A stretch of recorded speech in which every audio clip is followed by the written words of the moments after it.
ಜನವರಿ 7ಕ್ಕೆ ಮೈಸೂರು ಬಂದ್ ಫಿಕ್ಸ್. ಅದೇ ದಿನ ಮಂಡ್ಯ ಕೂಡ ಬಂದ್ ಆಗ್ತಾ ಇದೆ. ಕಾರಣ ಏನ್ ಗೊತ್ತಾ? ಕಳೆದ ತಿಂಗಳು ಸಂಸತ್ನಲ್ಲಿ ಕೇಂದ್ರ ಸಚಿವ ಅಮಿತ್ ಶಾ ಅವರು ಅಂಬೇಡ್ಕರ್ ಅವರನ್ನ ಕುರಿತು ಅವಹೇಳನಕಾರಿಯಾದಂತಹ ಹೇಳಿಕೆ ಕೊಟ್ಟಿದ್ದರಿಂದಾಗಿ ಇಡೀ ದೇಶದಾದ್ಯಂತ ಗಲಭೆ ನಡೀತಾನೆ ಇದೆ. ಮತ್ತೆ ಗಲಭೆ ಮುಂದುವರೆದಿದೆ. ಈಗ ಮೈಸೂರಿನಲ್ಲಿ ಪ್ರಗತಿಪರ ಸಂಘಟನೆಗಳು, ರೈತ ಸಂಘಟನೆಗಳು, ಕಾರ್ಮಿಕ ಸಂಘಟನೆಗಳು ಎಲ್ಲರೂ ಸೇರಿ ಮೈಸೂರನ್ನ ಬಂದ್ ಮಾಡಕ್ ಹೊರಟಿದ್ದಾರೆ.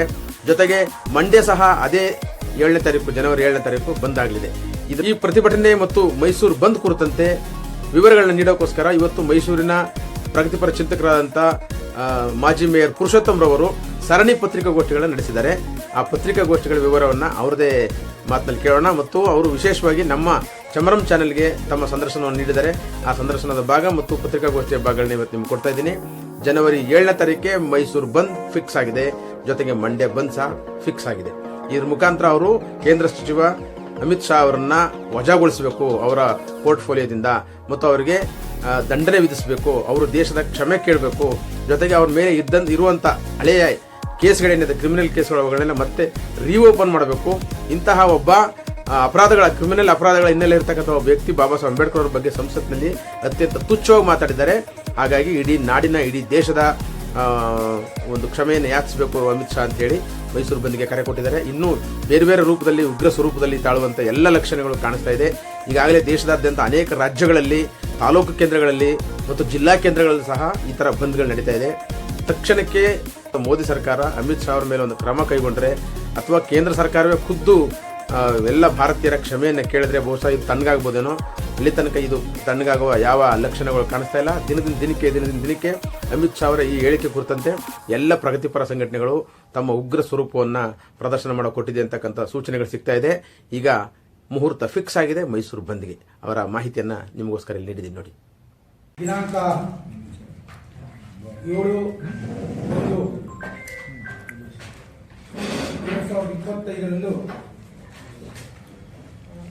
ಮೈಸೂರು ಬಂದ್ ಮಾಡಬೇಕು ಅಂತೇಳಿ ಒಂದು ಕರೆ ಕೊಡ್ಲಿಕ್ಕೋಸ್ಕರ ಈ ಪತ್ರಿಕಾಗೋಷ್ಠಿಯನ್ನು ಕರೆದಿರ್ತಕ್ಕಂಥದ್ದು. ಬಂಧುಗಳೇ, ಈ ಒಂದು ಮೈಸೂರು ಬಂದ್ಗೆ ಬಹಳ ಅಪೂರ್ವವಾದಂಥ ಬೆಂಬಲವನ್ನು ಕೂಡ ಕೇಳುವಂತ ನಿಟ್ಟಿನಲ್ಲಿ ನಾವೆಲ್ಲರೂ ಕೂಡ ಸಜ್ಜಾಗಿದ್ದೀವಿ. ಡಾಕ್ಟರ್ BR ಅಂಬೇಡ್ಕರ್ ಹೋರಾಟ ಸಮಿತಿ, ಅಭಿಮಾನಿ ಬಳಗ, ದಲಿತ ಸಂಘಟನೆಗಳ ಒಕ್ಕೂಟ ಮತ್ತು ಮುಖಂಡರುಗಳು, ಪೌರ ಕಾರ್ಮಿಕರ ಎಲ್ಲ ಸಂಘ ಸಂಸ್ಥೆಯ ಮುಖಂಡರುಗಳು, ಕನ್ನಡ ಪರ ಸಂಘಟನೆಗಳು, ಪ್ರಗತಿಪರ ಮುಖಂಡರುಗಳು, ಮುಸ್ಲಿಂ ಸಂಘಟನೆಗಳು, ವಿದ್ಯಾರ್ಥಿ ಸಂಘಟನೆಗಳು, ದಲಿತ ವಿದ್ಯಾರ್ಥಿ ಒಕ್ಕೂಟ, ಸಂಶೋಧಕರ ಸಂಘ, ಲಾರಿ ಮಾಲೀಕರ ಸಂಘ, ಟೆಂಪೋ ಮಾಲೀಕರ ಸಂಘ, ಕಾರ್ ಚಾಲಕರ ಸಂಘ, ಆಟೋ ಚಾಲಕರ ಸಂಘ, ಅಹಿಂದ ಮುಖಂಡರ, ರೈತ ಮುಖಂಡರು, ಕಮ್ಯುನಿಸ್ಟರುಗಳು, ಕಾರ್ಮಿಕ ಸಂಘಟನೆಗಳು, ರಸ್ತೆ ಬದಿ ವ್ಯಾಪಾರಿಗಳು, ವರ್ತಕರು ಮತ್ತು ಎಲ್ಲ ನಾಗರಿಕ ಸಂಘ ಸಂಸ್ಥೆಗಳನ್ನು ನಾವು ಮನಪೂರ್ವಕವಾಗಿ ನಿಮ್ಮನ್ನ ಸ್ವಯಂ ಘೋಷಿತವಾಗಿ ನಿಮಗೂ ಈ ಒಂದು ಮೈಸೂರು ಬಂದರಲ್ಲಿ ಯಾವುದೇ ಅಹಿತಕರ ಘಟನೆಗೆ ಅವಕಾಶ ನೀಡಬಾರದು ಅಂತಕ್ಕಂಥಕ್ಕೋಸ್ಕರ ನೀವು ಸ್ವಯಂ ಘೋಷಿತವಾಗಿ ವ್ಯಾಪಾರವನ್ನು ಸ್ಥಗಿತ ಮಾಡತಕ್ಕಂಥದ್ದು ಮತ್ತು ರಸ್ತೆ ಸಾರಿಗೆ ಸಂಸ್ಥೆ ಸರ್ಕಾರಿ ವಾಹನಗಳನ್ನ ಸ್ಥಗಿತ ಮಾಡತಕ್ಕಂಥದ್ದು ಮತ್ತು ಸರ್ಕಾರಿ ಕಚೇರಿಗಳನ್ನ, ಬಹುಮುಖ್ಯವಾಗಿ ಶಾಲಾ ಕಾಲೇಜುಗಳನ್ನ ಸ್ವಯಂ ಘೋಷಿತವಾಗಿ ಎಲ್ಲರೂ ಕೂಡ ಬಂದ್ ಮಾಡ್ಕೊಂಡ್ರೆ ಯಾವುದೇ ಅಹಿತಕರ ಘಟನೆಗೆ ಅವಕಾಶ ಇರೋದಿಲ್ಲ. ಅಂಬೇಡ್ಕರ್ ಅವರಿಗೆ ಗೌರವ ಕೊಡಬೇಕು ಅಂತ ಹೇಳಿದ್ರೆ ಬಹಳ ಶಾಂತಿಯುತವಾಗಿ, ಸಾರ್ವಜನಿಕರಿಗೆ ಯಾವುದೇ ಅಡಚಣೆ ಇಲ್ಲದೆ ಮತ್ತು ಆಸ್ಪತ್ರೆ ಮತ್ತು ರೋಗಿಗಳಿಗೆ ಮುಕ್ತವಾದಂತಹ ಅವಕಾಶ ಕೊಡ್ತಕ್ಕಂಥದ್ದು, ಮತ್ತೆ ಹಾಲು ವ್ಯಾಪಾರಕ್ಕೆ ಮುಕ್ತವಾಗಿ ಅವಕಾಶ ಕೊಡ್ತಕ್ಕಂಥದ್ದು, ಆಂಬ್ಯುಲೆನ್ಸ್ ನಿಂದ ಯಾವುದೇ ವೆಹಿಕಲ್ಗಳು ಬಂದರೂ ಕೂಡ ಅವರಿಗೆ ಮುಕ್ತವಾಗಿ ಅವಕಾಶ ಕೊಡ್ತಕ್ಕಂಥದ್ದು. ನಮ್ಮ ಬಂದ್ ಕರೆ ಈಗಾಗಲೇ ನಾವು ಈಗ ನರಸೀಪುರದ ಮುಖ್ಯ ರಸ್ತೆ, HD ಕೋಟೆ ಮುಖ್ಯ ರಸ್ತೆ, ನಂಜನಗೂಡಿನ ಮುಖ್ಯ ರಸ್ತೆ, ಹುಣಸೂರಿನ ಮುಖ್ಯ ರಸ್ತೆ, ಶ್ರೀರಂಗಪಟ್ಟಣದ ಮುಖ್ಯ ರಸ್ತೆ ಮತ್ತು ರಿಂಗ್ ರಸ್ತೆ ಎಲ್ಲವನ್ನು ಕೂಡ ಸುಮಾರು 10,000 ಜನಕ್ಕಿಂತಲೂ ಅಧಿಕವಾಗಿ ಕಾರ್ಯಕರ್ತರು ಆ ಕಾರ್ಯಕ್ರಮಕ್ಕೆ ಭಾಗವಹಿಸತಕ್ಕಂಥ ಎಲ್ಲಾ ಮಾಹಿತಿಯೂ ಕೂಡ ಈಗಾಗಲೇ ಲಭ್ಯವಾಗಿದೆ.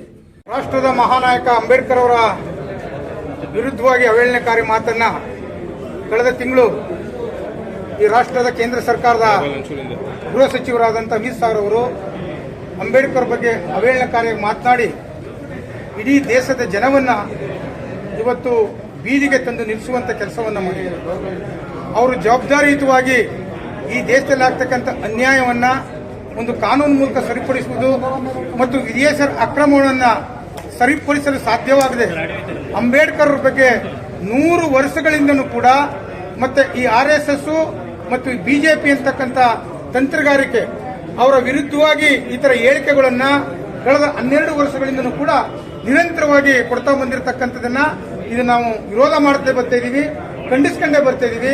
ಕೇಂದ್ರ ಸರ್ಕಾರ ಇವತ್ತು ಬಿಜೆಪಿ ಸರ್ಕಾರ ಇದ್ರೂ ಕೂಡ ಅಮಿತ್ ಶಾ ಅವರನ್ನ ಅವರಿಗೆ ಒಂದು ಕ್ಷಮೆ ಕೇಳಿಸುವಂತ ಮನಸ್ಥಿತಿನೂ ಕೂಡ ಅವ್ರಿಗಿಲ್ಲ ಮತ್ತು ಅವರನ್ನ ರಾಜೀನಾಮೆ ತಗೋಬೇಕು ಅಂತಕ್ಕಂಥ ಚಿಂತನೆ ಇಲ್ಲ. ಯಾವ ಬಾಬಾ ಸಾಹೇಬ್ ಅಂಬೇಡ್ಕರ್ ಅವರು ತಮ್ಮ ಓಟಿನ ಹಕ್ಕಿನ ಮೂಲಕ ಇವತ್ತು ಅವರಿಗೆ ಆಡಳಿತವನ್ನು ಕೊಟ್ಟಿದ್ದಾರೆ, ಅಂತವರ ವಿರುದ್ಧ ಮಾತನಾಡ್ತಕ್ಕಂಥದ್ದು ಮೂರ್ಖತನ. ಇವತ್ತು ಇಡೀ ರಾಜ್ಯ ಮತ್ತು ರಾಷ್ಟ್ರವ್ಯಾಪ್ತಿ ಅಮಿತ್ ಶಾ ವಿರುದ್ಧ ಹೋರಾಟಗಳು ಚಳವಳಿಗಳು ನಡೀತಾ ಇದೆ. ಅದೇ ರೀತಿ ಮೈಸೂರಲ್ಲೂ ಕೂಡ ದಿನಾಂಕ 7/1/2025 ಬೃಹತ್ ಮಟ್ಟದ ಹೋರಾಟ ಮತ್ತು ಮೈಸೂರು ಬಂದ್ಗೆ ಕರೆಯನ್ನು ಕೂಡ ಇವತ್ತು ನಾವು ಕೊಟ್ಟಿದ್ದೀವಿ. ಈ ಮೈಸೂರು ಬಂದಿನ ಕರೆಗೆ ಹಲವಾರು ಸಂಘಟನೆಗಳು ಇದಕ್ಕೆ ಬೆಂಬಲವನ್ನು ಕೂಡ ಕೊಟ್ಟಿದ್ದಾರೆ. ಸುಮಾರು 100 ಸಂಘಟನೆಗಳು ನಮ್ಮ ಜೊತೆಯಲ್ಲಿ ಇವತ್ತು ಬೆಂಬಲವಾಗಿ ಕೊಟ್ಟು ಇವತ್ತು ಪತ್ರಿಕಾಗೋಷ್ಠಿಗೆ ಭಾಗವಹಿಸಿರ್ತಕ್ಕಂಥದ್ದು ನೀವೆಲ್ಲರೂ ಕೂಡ ಸಾಕ್ಷಿಯಾಗಿದ್ದೇವೆ. ಎಲ್ಲ ಅಂಬೇಡ್ಕರ್ ಅವರ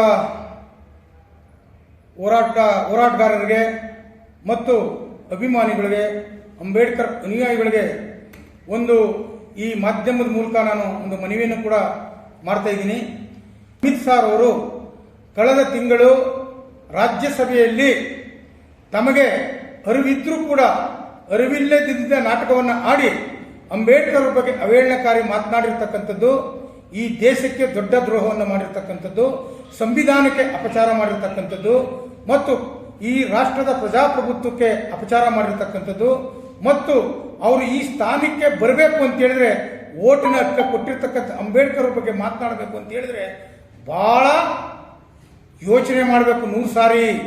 ಯಾವುದು ತಪ್ಪು ಸರಿ ಅಂತಕ್ಕಂಥದನ್ನ ವಿಮರ್ಶೆ ಮಾಡದೆ ಮಾತನಾಡಿರ್ತಕ್ಕಂಥದ್ದು ಹೊಸದೇನಲ್ಲ. 100 ವರ್ಷಗಳಿಂದನೂ ಕೂಡ ಅಂಬೇಡ್ಕರ್ ವಿರುದ್ಧವಾಗಿ ಸಂಘ ಪರಿವಾರ ಮತ್ತು RSS ಮತ್ತು ಇವತ್ತಿನ ಬಿಜೆಪಿ ಆಡಳಿತ ಬಂದ ಮೇಲಂತೂ ಕೂಡ ಕಳೆದ 12 ವರ್ಷಗಳಿಂದನೂ ಕೂಡ ಮೋದಿ ಸರ್ಕಾರದ ಎಂಪಿಗಳಿರ್ಬೋದು, MLAಗಳಿರ್ಬೋದು, ಅವರ ಸಂಘಟಕರಿರ್ಬೋದು ಅಂಬೇಡ್ಕರ್ನ ವಿರುದ್ಧವಾಗಿ ಅಂಬೇಡ್ಕರ್ ಸಂವಿಧಾನವನ್ನು ಬದಲು ಮಾಡ್ತೀವಿ ಅಂತಕ್ಕಂಥದ್ದು ಮತ್ತು ಈ ದೇಶಕ್ಕೆ ಮತ್ತೆ ಮನು ಸಂವಿಧಾನ ಬೇಕು ಅಂತಕ್ಕಂಥ ಚಿಂತನೆಯಲ್ಲಿ 2025ಕ್ಕೆ ಅವ್ರದೊಂದು ಗುರಿ ಇತ್ತು. ಆ ಗುರಿ ಈ ಬಹುಸಂಖ್ಯಾತರು ಅವ್ರನ್ನ ಯಶಸ್ವಿಗೊಳಿಸಲಿಕ್ಕೆ ಬಿಟ್ಟಿಲ್ಲ ಅಂತಕ್ಕಂಥದ್ದು ಕೂಡ ಇವತ್ತು ಸಾಕ್ಷಿಯಾಗಿದೆ. ಮತ್ತು ಅವರ ಸ್ಥಾನಕ್ಕೆ ರಾಜೀನಾಮೆಯನ್ನು ಕೊಡಿಸಿ ನಾವೇನು ಅಂಬೇಡ್ಕರ್ಗೆ ಒಂದು ಅಗೌರವ ತಂದಿದ್ದಾರೆ, ಅಗೌರವ ಅಂಬೇಡ್ಕರ್ ಒಬ್ಬರಿಗಲ್ಲ, ಈ ಭಾರತ ದೇಶಕ್ಕೆ ಅಗೌರವ. ನಾವು ಬರೀ ದೇಶಕ್ಕೆ ಮಾತ್ರ ಸೀಮಿತವಾಗಿರಲಿಕ್ಕಿಲ್ಲ, ವಿಶ್ವ ಮಟ್ಟಕ್ಕೆ ಈ ವಿಚಾರವನ್ನು ತೆಗೆದುಕೊಂಡು ಹೋಗ್ತೀವಿ. ಈ ದೇಶದಲ್ಲಿ ಇನ್ನೂ ಅಸ್ಪೃಶ್ಯತೆ ಇದೆ, ಶೋಷಣೆ ಇದೆ, ದಬ್ಬಾಳಿಕೆ ಇದೆ ಮತ್ತು ಇವತ್ತು ಕೂಡ ಅಸಮಾನತೆ ಇದೆ.